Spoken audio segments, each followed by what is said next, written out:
You're listening to Crossing the Axis, the podcast that explores the commercial side of film production, with your host, James Keblis.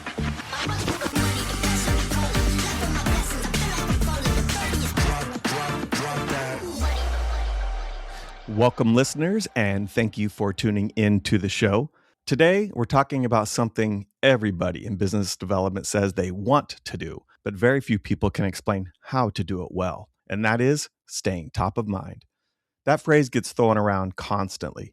Stay visible, keep in touch, build the relationship, nurture the lead. Yes, these are all true, but also not very helpful if you don't know what any of that actually looks like in practice. Because staying top of mind does not start with the follow-up, checking in email, or some kind of happy birthday message. It should be much more than that, and it actually starts earlier than that, like how you earn someone's attention in the first place, and then how it moves into an actual conversation.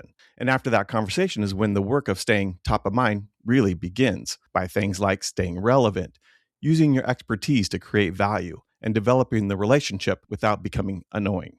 That's why I'm excited for today's client conversation with Chris Whitten. Chris has seen business development from just about every angle. He's been a freelancer trying to win work.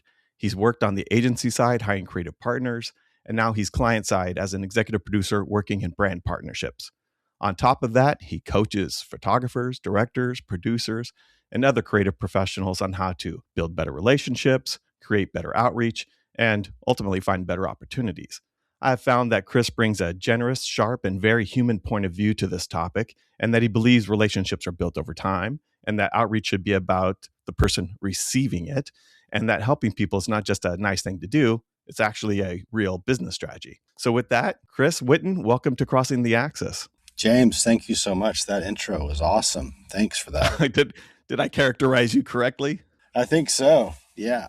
Anything I missed or any omissions or problems? No, it's all good. I think we'll dive into the interview and maybe it'll sort itself out, I'm hoping that we can have this conversation in kind of three parts. I know it's staying top of mind, and you think that's, like I said, that's where people you've already know them or something like that. But oh man, it starts way earlier than that in my mind. And so I'm going to break this down into this visibility section. Like, how do you actually get on someone's radar? This engagement idea, like, okay, you have their attention. What do you do with it to get a conversation? And then after you've had that conversation, that's like, what do you do after that? That's how I was thinking about this. But before we even get into that, let's establish your point of view these days. How'd you get here? What are you doing these days? And what's shaped your point of view? My background, I went to college a long time ago for photography, art school in Savannah, Georgia, called Savannah College of Art and Design, and thought I was going to be an artist. And then I think I took a commercial advertising class his senior year, and our professor put some film up, and it was a picture of a Heineken bottle. And she said she got paid, I think, something like $35,000 to take that picture. And I was like, I want to do that. And so kind of moved back to Dallas from Savannah. And when you're in art school or going to do commercial advertising, they tell you got to move to New York or LA. I moved to Dallas because that's where my parents were. So I was going to kind of drop my stuff off and then head to one of those cities. And then I just got busy working in advertising in Dallas and got to travel the world and work for a photographer. And so I was his first assistant for 3 years, and then kind of worked my way up, and then really realized that I really like producing on commercial advertising shoots. And about that time, as we know, cameras were shooting photo and video. So we just started doing both a lot. So I was producing that stuff early on around 2008. And so that's kind of where I got the producer bug. And then since worked up through studio managers for photographers, and then went agency side. I think someone on set one day shooting for some client, and the agency producer was like, I don't think they meant it rudely, but like, yeah, you wouldn't make a good agency producer coming from the production side. And I was like, oh, watch that. Kind of put a little bee in my bonnet. And so I eventually went agency side and was working on the big car brands, and then now on the client side. And you finally made it to LA now, right? You're in, like, it took a while. You stayed in Dallas after college. You did get to LA, but it just took a while. Yeah. It's funny. I just moved a couple weeks ago, and it's a city that I never thought I would live in, but here we are. Well, I've gotten to know you, and I just think that your perspective is a valuable one. I share a lot of the ideas with you. I think that we're going to agree a lot, but maybe who knows? Maybe we'll challenge each other a little bit here Yeah, too, and see what's going on. let's We get do it. into the practices of these things. I guess you've done all of these things, and you've created a little bit of a practice for yourself, though, too, right? You do actual consulting and coaching, and you have a point of view that you're bringing to the table, right? Yeah. As you know, when you change certain things on LinkedIn or social media, and this is what I did when I was freelance, you start reaching out to those people. And I started looking at the outreach from photographers, directors, reps. And I was like, 90% of this is bad, mainly because a quick LinkedIn or Instagram search for me, about me at that time, you could see that I only shoot cars. But then I would have photographers that shoot interiors or architecture reach out and ask if they could work for me. And so I look at their book and it's like, oh, you've never shot a car before, and you're asking to shoot interiors. It's like, well, I don't produce that. And so that was like a trigger, like not a trigger, but like a light bulb, like, oh, people aren't researching who they're outreaching to.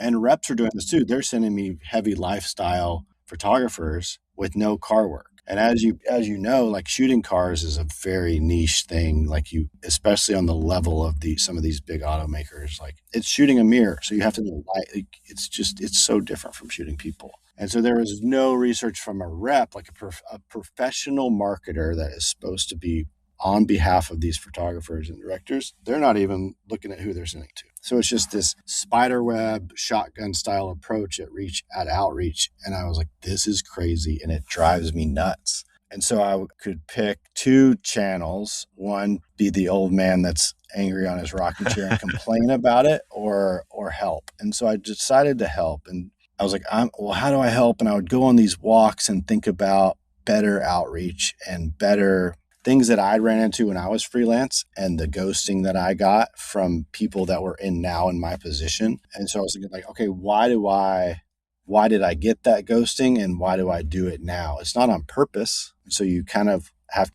do an audit of yourself, especially when I was now in that seat. I was like, I'm just going to reply to everyone who reaches out. And if they're not hitting the right target, then I'm going to try to help them. I would go in and rewrite people's outreach emails. Like, hey, if you want to get to me, this is how I would write it. And some people would get pissed. Like I had a guy, I don't know, he was an architecture photographer. And I was like, hey, bud, no offense. And if you don't want any help, but I'm just going to give it to you now and just kick it back if you don't like it. He reached out to you, right? He asked you for an engagement. So here you go.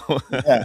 And so I gave it to him and I just said, hey, I don't shoot that stuff. And a quick kind of Google search would have helped you, blah, blah, but here's how I would approach it. And he got mad and unfollowed me and whatever. I'm going to help people. And then I'm going to take kind of some theories and practices that I've come up with, and I'm going to post about them on LinkedIn for 90 days and see what happens. And I think it was more of the algorithm, and about 45 to 50 days I started to get a lot of traction. And that's when people would come into the DMs and stuff like this and like ask me to coach or help them in their outreach, and just some things of just staying visible in a crowded marketplace like the advertising world. And it's been fun. I mean, it's been kind of well received.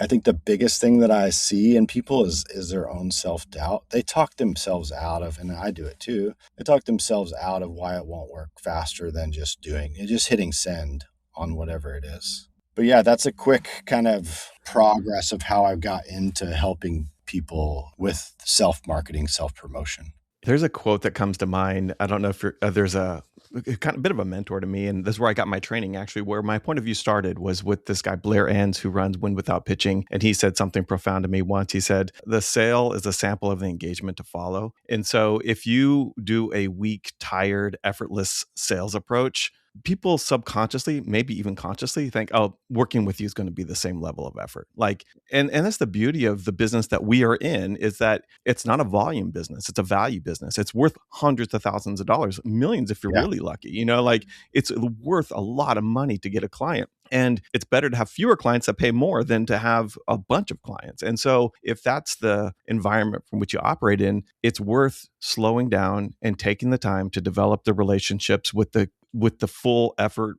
that they go, wow, this person puts more than I ever would have expected into it. So I could imagine the engagement's going to be that way too. And it's a subtle way of building trust. Yeah, and I think that's a great point. I think, and I'm by no means like a sales guru like Alex Hormozy or some of these people that like are really good at coaching people how to sell products and widgets. And I just think as a photographer or director or what you're trying to sell is so different than a service that is home goods or acupuncture or something like that, or a physical like headphones or a guitar or something like that. What we're trying to sell, or what photographers and directors are trying to sell, is they're just trying to sell themselves. So basically, you need to be cool and be someone that's fun to be around, someone that's easy to work with. The communication is flows back and forth nicely. And so those are all the things that like I look for currently when we're looking to work with partners is all of that really simple and easy. I don't care how good your work is. There's a ton of people in the market right now that have really excellent work. And so then you have to level up the other part. It's not the days of like David LaChapelle and all this stuff where there's these epic photographers and then they're assholes. Sorry, Dave, if you're listening, but I don't think he's an asshole. It's an example of that caliber of the days of the 80s and 90s when you had to kind of put up with stuff, because photography and directing when back in film, it was harder. You really had to be a better expert at the craft. Yeah. I have these kind of, I actually learned this from another person, Jenny Plant. She does account management stuff, and learned this from her. And that is, kind of these 4 levels of client management. And one is, you're just a trusted executor. Like you can do the basics. We pay you, you do the work, we're happy. But then there's the next level of, we'll pay you more than what we'd pay somebody else to do the work because we really like working with you. You make us smarter. You're a good communicator. I don't feel stressed. I feel relief, whatever it might be.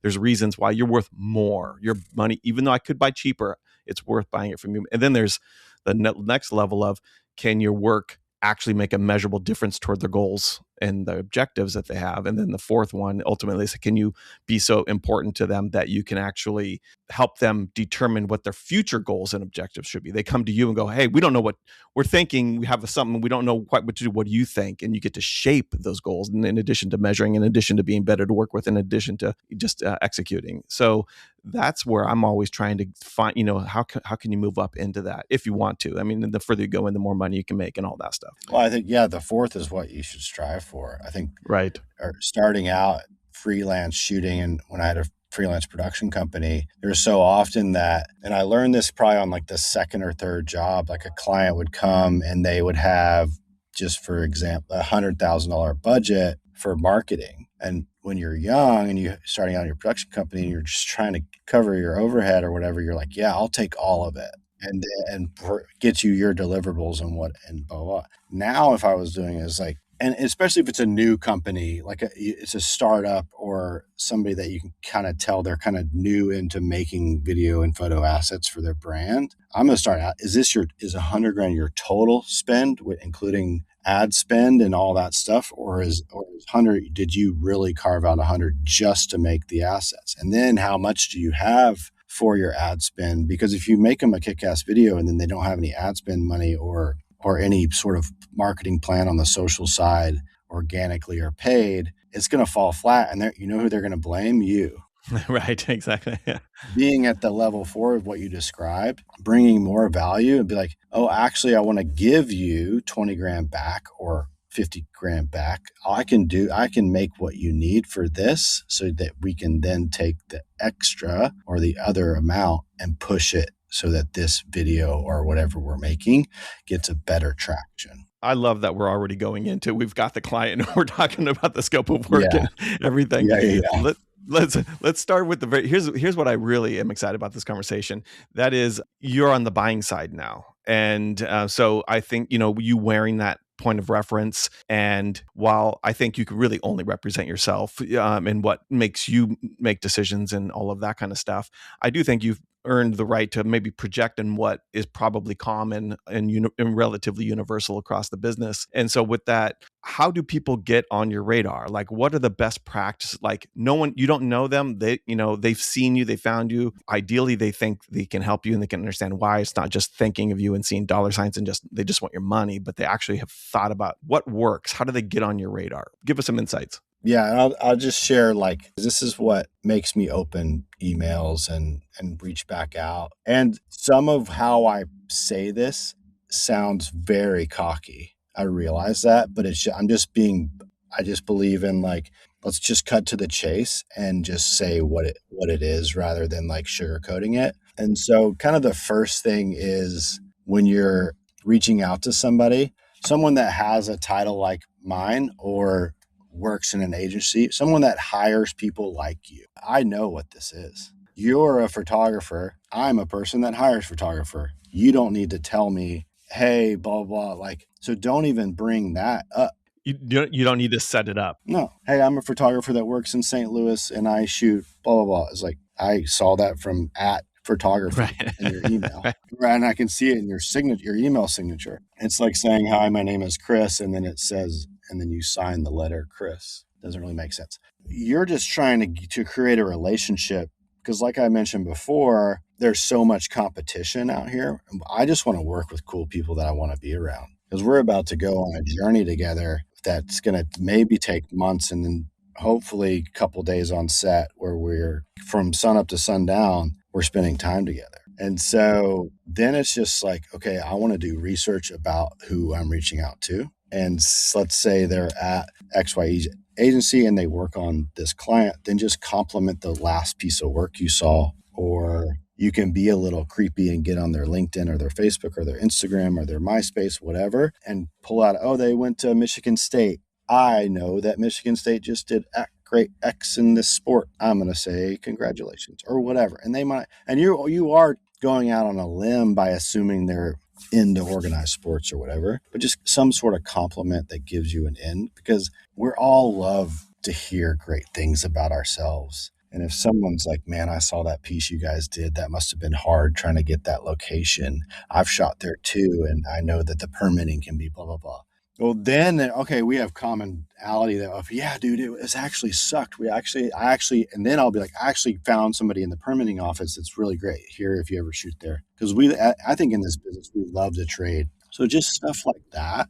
I know that you're a photographer that wants to shoot for my brand. My brand's sick. And so that's what people are like, oh, that's so cocky of you. It's like, no, I don't know if I lucked out or I just like, but we got here for some reason and I want to work with everybody. I just can't. So you don't need to say it. You don't want to say, I would love to work for you. And if you're at any agency, we know, like any agency shooting any brand, whether it's Skechers, no shade on Skechers, to like whatever, there are photographers somewhere that wants to shoot that or directors. And so just skip all of that and try to compliment them. And sometimes, bro, the last thing I want to do is talk about work. And so if you can find some sort of commonality in the cold outreach, I kind of have some cold outreach templates that I've written. They're on my newsletter, but I think it's just finding commonality, finding some sort of icebreaker that someone will respond. And then the big thing is follow up, because a lot of people send out that first one and then they're like, didn't hear back. Well, I guess they hate me. And we're artists. We're very sensitive. Then you go in that spiral. So let's say it takes 2 weeks for them to follow up, and then you beat yourself up for 2 weeks. I've done this. And then it's a month later, you still haven't worked. Then you get enough courage to do it to someone else, and then they don't respond. We're so busy. Like, I'm at the office right now. I will leave this talk and 5 people will talk to me. And I will forget everything I said on here. I will forget the other 4 people I was supposed to talk to, because people are constantly asking for me. And anyone in any position, in any agency or client, like especially now that everybody's going back in the office, we're just so distracted and people are constantly talking. And then I'll go to my inbox and it's full. And so the constant, like, I think there's like a rhythm of, you send the first one, don't hear back, give it 2 weeks, and then send something else unrelated to the first one. And don't say, oh, I'm sure you're busy, because no one likes to be told what they are.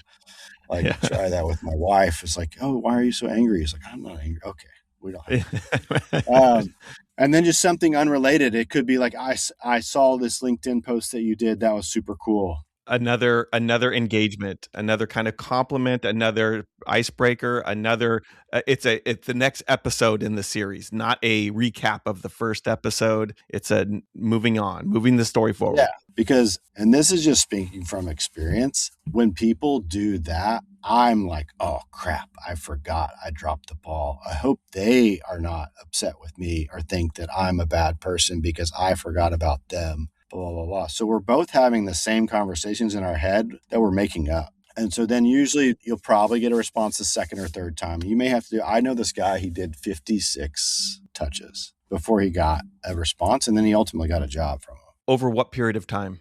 I think it was like a year. And each one of those engagements, 50 plus engagements, are those micro engagements of like, I saw you doing this super cool. I saw, oh, hey, if you're ever there again, check this out. Or I just did this thing. You might find it interesting and steal an idea from it, have it. Like, is it that kind of thing? Yeah, just a mix of kind of like a little bit of self-promotion-y, but never, I want to work with you kind of thing. It's like, hey, I hope this is helpful.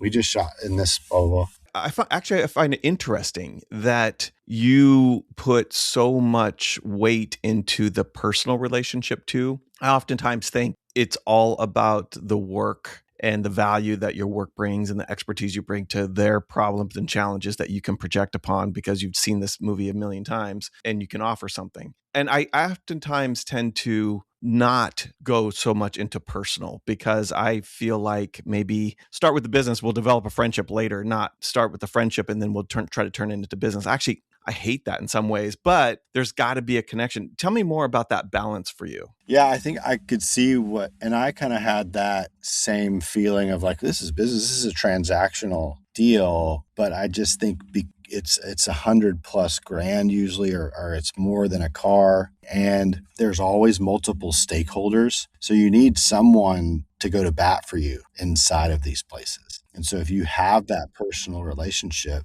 because you never know, you could be losing to somebody's cousin. Like we lost some big ones when I was freelance, and we always would, to make ourselves feel better, is like, oh, probably lost to somebody's cousin. Somebody at the agency or the client that wanted to hire their cousin that has a production company or whatever. And we kind of joked around about it, but you have to give yourself a level up, an edge on some of these things. And I'm not talking about being fake. And yeah, it is a deterrent because it takes longer. But we're going for like the 10-year relationship here, not the one and done. Then you're constantly selling, right? We want to get a client and then retain them for as long as possible. And people are going to move around. Like people, and they should try other people, but your value and what you bring to the table, and this is a different conversation, should be so high that when people try somebody else, they're like, dang, I want to go work with them again. And oftentimes when people move to a new position, new company, whatever it might be, you get to go with them, you get the raise too. Like that's the change moment is where you actually can level up. Man, this is already a great conversation on just this topic alone. Let me ask you this: what about the value of newsletters? For me, when I do client work and trying to develop companies, my ultimate goal is, can I get them to make a newsletter? And not a newsletter that is a portfolio of work. That is not a good newsletter in my mind. A good newsletter is a point of view. It's your point of view on the world, on the business and the world that you're in and that the potential clients and leads are in. And you offer a point of view, not here's our work, like it's here's what we think and here's work that shows why we think it. Does that work for you? Yes, I think you need to be putting out content every day, and I'm pretty bullish on LinkedIn and I have a newsletter, but I push everyone I kind of coach into creating content on LinkedIn every day of some kind, because you're just trying to stay in people's ecosystem. And so you kind of have this rhythm of like, I'm speaking from my own challenge that I made for myself to post for 90 days straight of, now I have name recognition in my personal brand. And if you're a photographer director, you have a personal brand. I know that's like a hot topic these days, to create your own personal brand, but it's true, especially like we've been doing it as a freelancer. You've been creating a personal brand forever. It's like, that's why I always encourage people when they're like, what should I name my production company? Your name. Unless you really want to like have other directors under you and you just want to own and operate. So the newsletter is great, and it's just good for business in general. Create something where people know your name and they're constantly seeing your content, whether it's written, a mix of written and motion or stills. That way, if one day you're like, I want to get out of the business and I want to start a coffee shop. Well, you have this huge following that's going to come try your coffee or whatever it is. You created the next C-stand. Well, now you have this huge following that's going to come buy it. And so it's only value in creating content constantly and get people to read your stuff. And James, people might be like, well, that's another thing I have to create. It's so easy to create content these days, quicker, just the tools and resources we have available. But working for yourself is freaking hard. And hiring a rep to do it for you is not the answer. Yeah, you need to hire people around you to help you. Like my first thing would be hire a cleaning person for your house. Right. Just to give you that time back. The second thing should be hiring someone to cook your meals for you. And the third should be someone to do your laundry, just so you can have the time back. That's I can go ranty on that. If anybody wants to hear about a conversation of whether you should hire a rep or not, there's an actual podcast episode that I did back in 2025, I believe. And with Doug Steven, who's a rep, that talks about whether you should hire a rep. And he's really honest in that. It's a very good episode. Check it out. Yeah, very good. So I always imagine that this engagement that you're talking about here, right? This email and hitting people up on social and paying attention and offering value, maybe sending them a newsletter and getting them in and doing all that. The ultimate goal of all of that is to get a conversation. Either you feel bullish enough where you can be like, these people are engaged. I've leaned in, and then I leaned back, and then they leaned in a little bit, or, I engaged, they re-engaged back. I got a reaction. I'm ready to ask. I know they're ready to have a meeting with me. I'm going to ask them. Or even better, you're so good, and this is the ultimate goal. Can you put out content? And I think of the content you're talking about, the idea of daily stresses me out. I can't even imagine that, actually. But I prescribe weekly for sure. And I try to get my clients to think of themselves as a media arm. If you wanted Ad Age or any other trade association or the New York Times or anybody to write about you, imagine what you'd want them to say and just do it yourself. Create your own media. And this is just that's a point of view. You're your own media arm, and you can really get away with that these days. And so you have your media going. Can you create media and content and engagement that's so compelling that you ask them for a meeting? Like you're like, holy shit, what you just said exactly what I was feeling. I never had the words for. I need to talk to you about something. I got a problem. Like that's the ultimate goal, right? So But either way, you get a conversation. Yeah. And you're just being able to share a creative outlet. Let's just paint a scenario here.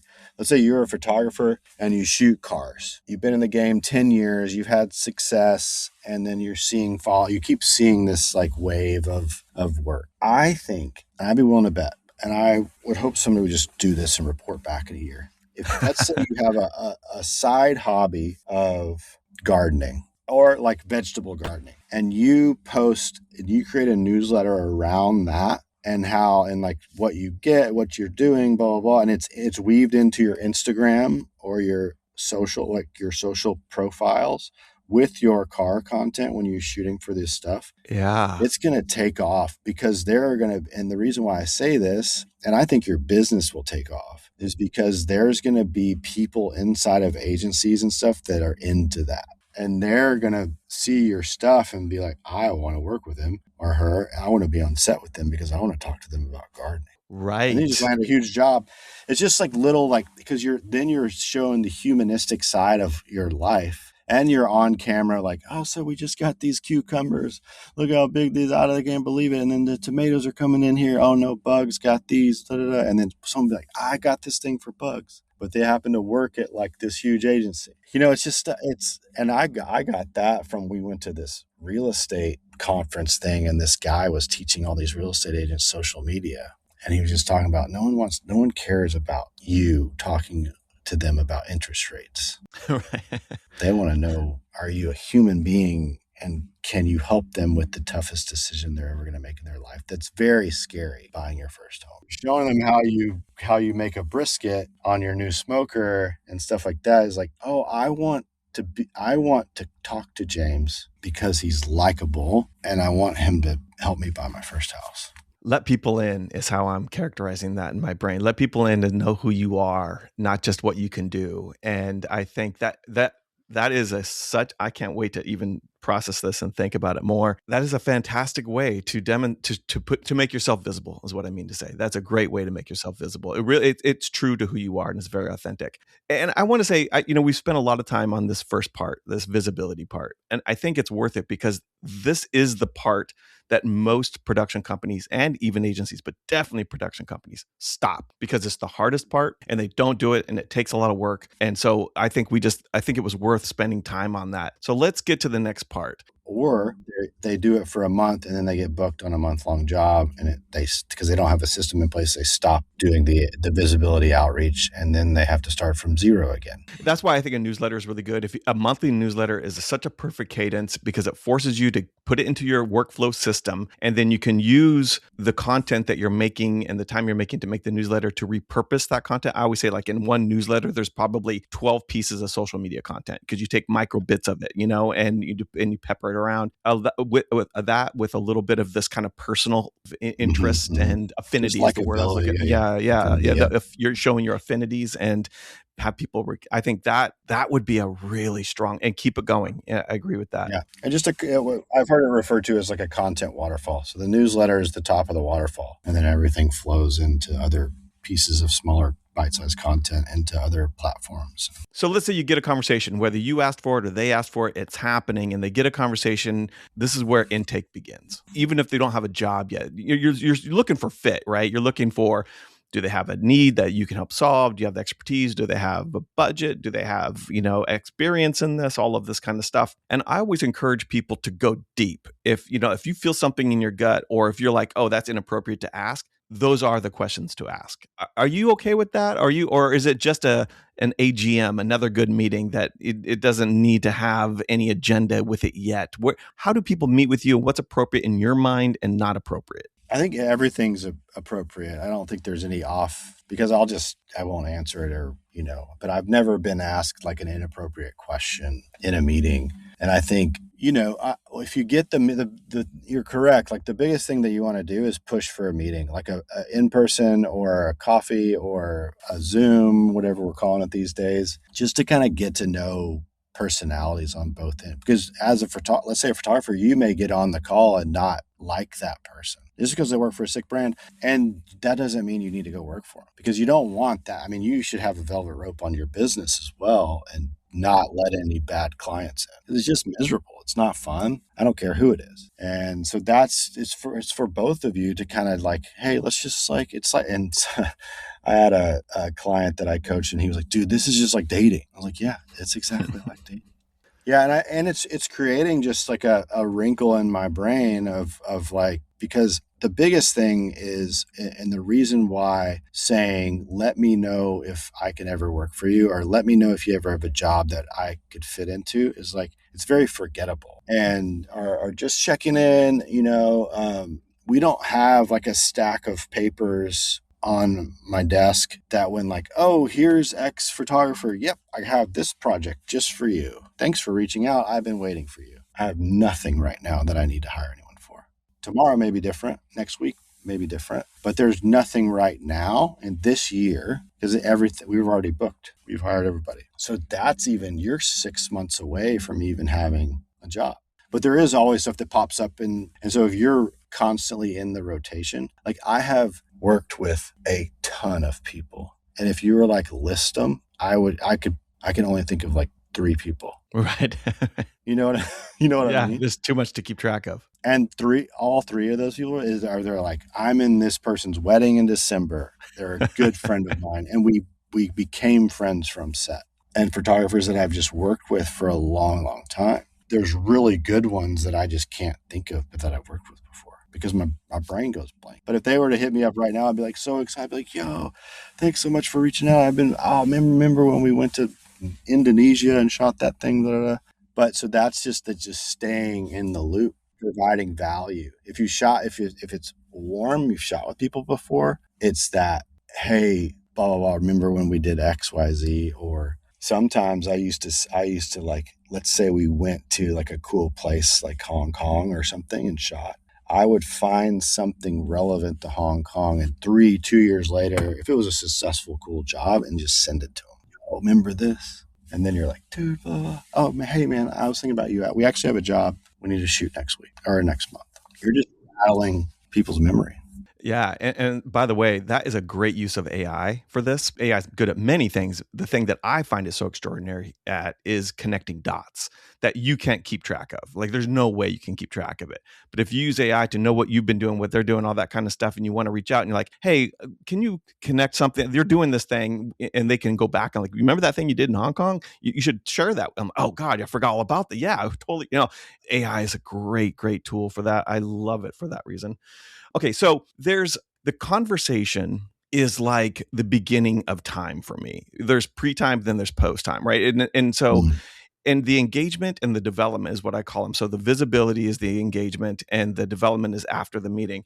And they're the exact same thing, right? You're staying top of mind, you're staying in front of people, except for one big difference. You had the conversation and you learned about them. So the engagement that you do after that conversation better be better than the engagement you would do before that conversation. And if it's not, you weren't listening and asking the right questions and doing your job well enough. You're not caring enough. Because if you had a good conversation, I should know, Chris, what your KPIs or OKRs or whatever it is that you have to meet to, like, how is your job being measured for success? I should know that. I should know who you're working with, what's working, what's not working, what kind of budgets do you have, what problems, what challenges, what things, launches are coming up, what do you need to build anticipation for? I should be able to know all of those things so that I can go back and process and go, wow, Chris said a lot of things. Well, here's what we do. And, and then that becomes how you staying top of mind after the conversation in my mind. And I would love for you to say, I'm putting too much emphasis on this if you believe that, but that it really needs to be rooted in the context of a good, deep, meaningful listening session. Is that accurate? Yeah. 100%. Could you give me an example of when someone's done a conversation poorly and you're just like, that was a waste of my time? And when any specifics around someone's just did something and just made you go, oh man, that was a good, whatever, it really left a mark and work happened as a result of that.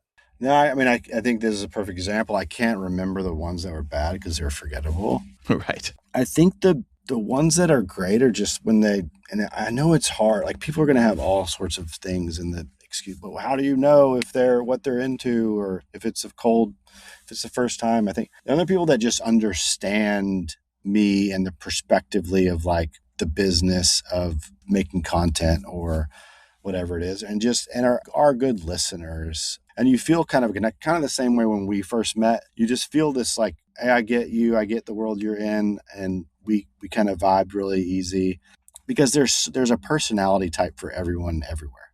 I truly believe that. And sometimes we've actually got on bid calls before where the people that we really want to work with, they're just combative in the feedback of like the creative direction. And it's like, well, if you're going to be like that now, you haven't even won the job.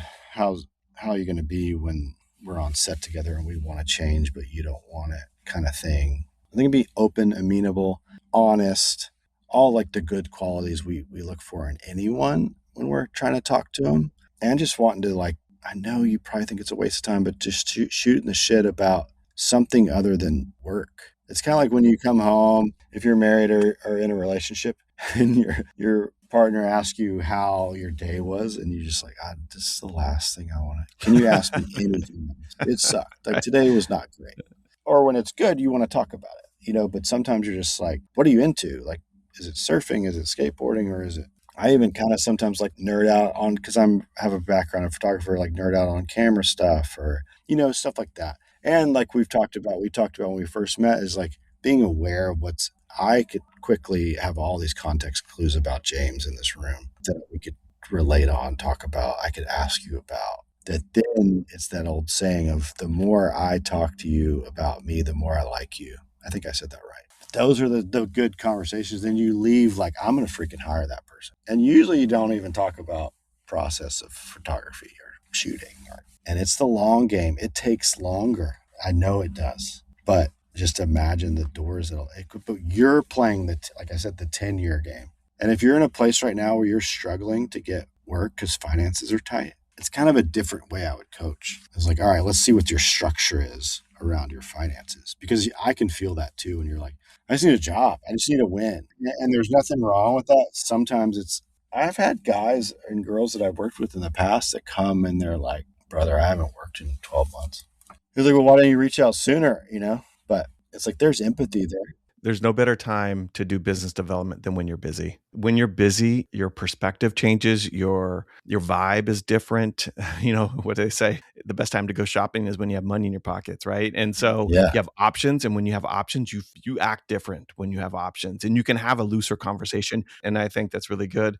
And okay, so we've had the conversation. It's been good. We vibed out. We got to know each other. We found some affinities and common interests. You like the war, like I understand you and your needs. You understand what I offer, and it's cool.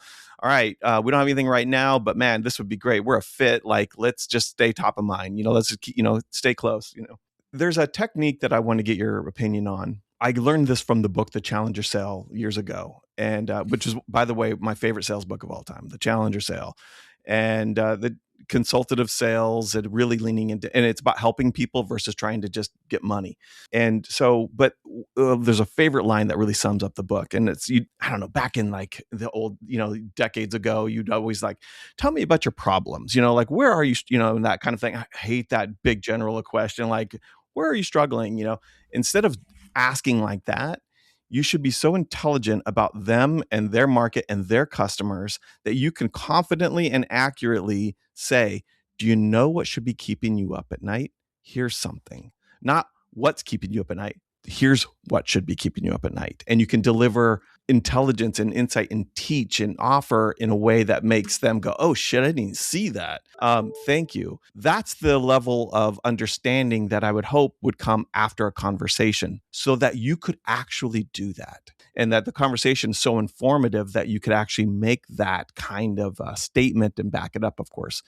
That's the post-conversation staying top of mind that I prescribe. Does that make sense? Does it resonate? Does it not? Yeah, I think it does. There are some times where people will like start telling me stuff about the company that I work for, and I'm like, yeah, dude, I already know, and I don't really care. But and maybe that's just because I'm tired and hungry and not have anything to do with like the information that's being served to me. And I think that's kind of what you were saying, but I think it's more of like the challenges that come when you're in the business of making things, and making that seamless and being a help is where I'll see the most value. If there's another layer that I'm not used to, and let's say it's a different way of looking at an estimate or presenting a treatment, or I have to go through your rep to then to your producer and then to get to you, which I understand why there's layers. We have layers. Everyone has layers, because you need to maximize time and you don't want to constantly be doing this. But if it's harder, then it's going to deter. So I think it is an understanding of the challenges that we go through. Post-production, all those things is like, that's where I'm going to create and find, not create. That's where I'm just going to look to see value in the questions being asked around that stuff. If we're already deeper into the conversation, like you said. I think you give a good potential negative trade-off of that approach, and that is you say something that isn't meaningful and is perceived to be wasting time and not helpful at all. And another one that this is the one that I always think about is actually being too prescriptive when you don't have enough information. Like, you offered something, I could presume what you are going through because I have experience in this, but there's a lot that I don't know. I don't know what pressures, I don't know your bosses, I don't know your colleagues, I don't know what you might be going through. And I say something that is completely off because I just don't have enough information. Yeah. And I miss the target and it looks bad. So like, either, not relevant enough, I could tell you're just wasting my time, or dude, you just made way too big of a leap here. And it's, like you clearly are not someone that, that's going to listen well. These are the potential trade-offs of that.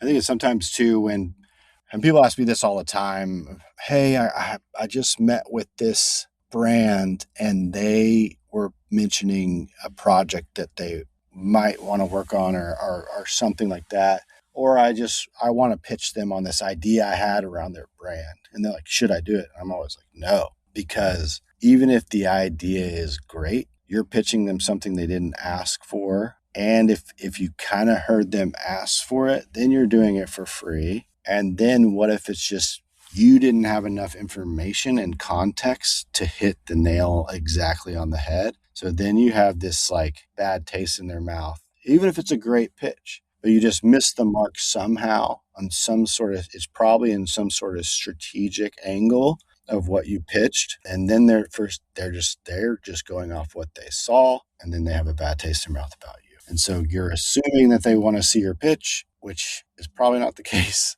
unless it's like a doc that is very niched to some sort of thing that you've already shot. Then there are people that want to development people that want to see pitches like that all the time. But if it's a specific, let's say it's a running shoe brand, and you had a conversation with this person, you kind of got the feeling that they want to see some creative from you. And so you create this pitch for them and then it just misses. Well, then you missed out. Instead of developing, and then ask them, hey, I came up with this idea.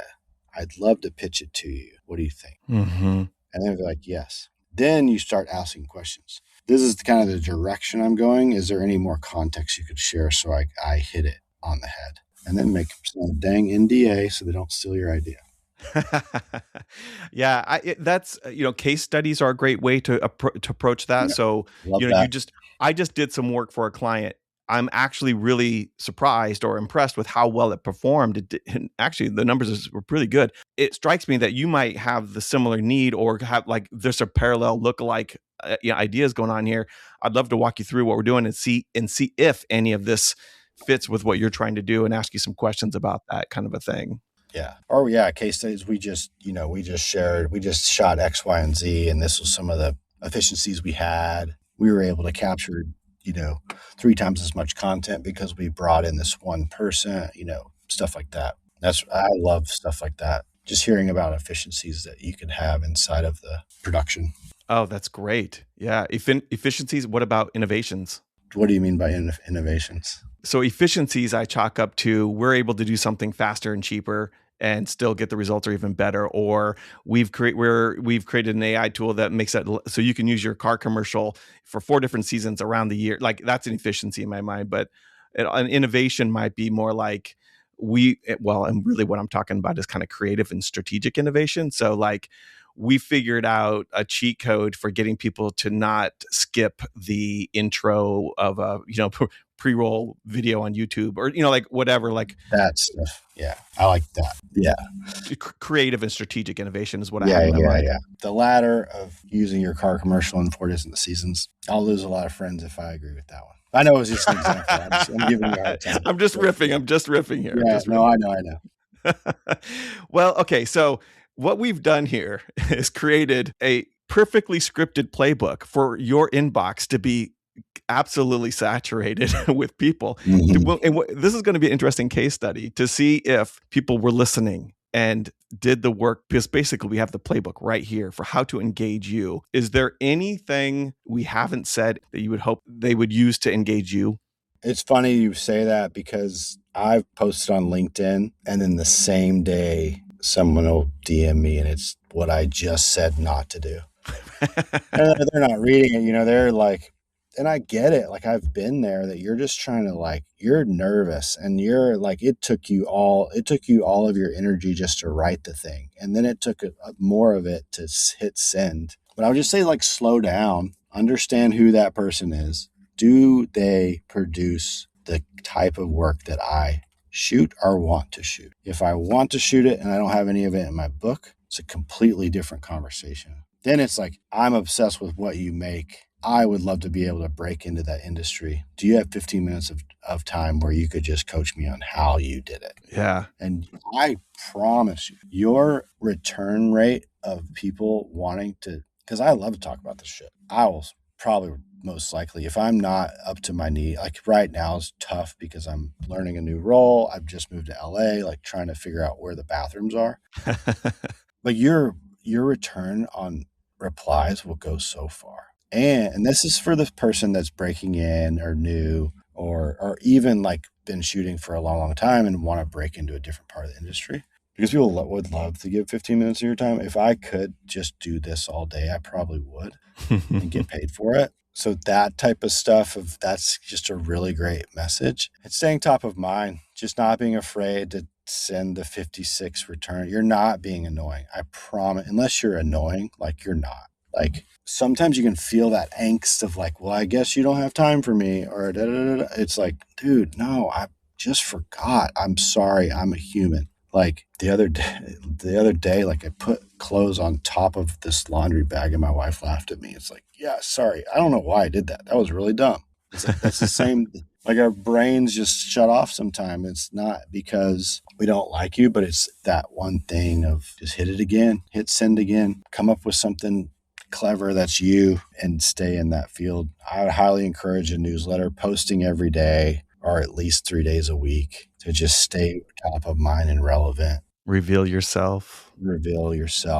I would encourage people that's listening. It's like, what's a hobby that you can just put out to the world? That's something we talked about would be really fun to see. And it doesn't, the biggest barrier of like people are being, you're having this new thing. You're so used to making content for other people. And then when you want to make it for yourself, we always just shut it off. It's like, so I was just like the imperfect nature of like my newsletter now. And then 2 years ago or however long it's built of just like posting on LinkedIn. I don't care. I'm just going to do it. And if people want to make fun of it or say that I use incorrect grammar, or I don't care, because if you want to make fun of me for that, I don't want you to be in my life. Mm-hmm. Yeah. There's something for everybody. Chris Whitten, I opened the show up by saying you're a generous person. And what I'm realizing now is that I was actually thinking too small. You were way more than generous. That was such... Oh, thank you. Yeah, such a great recap of how to stay top of mind in 3 different stages.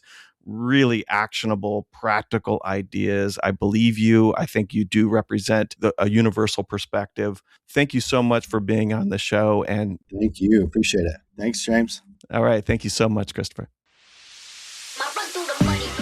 Thank you for listening to Crossing the Axis with James Keblis. If you're interested in joining the conversation or have a topic you'd like covered, please drop a note at keblis.com. That's KEBLAS.com.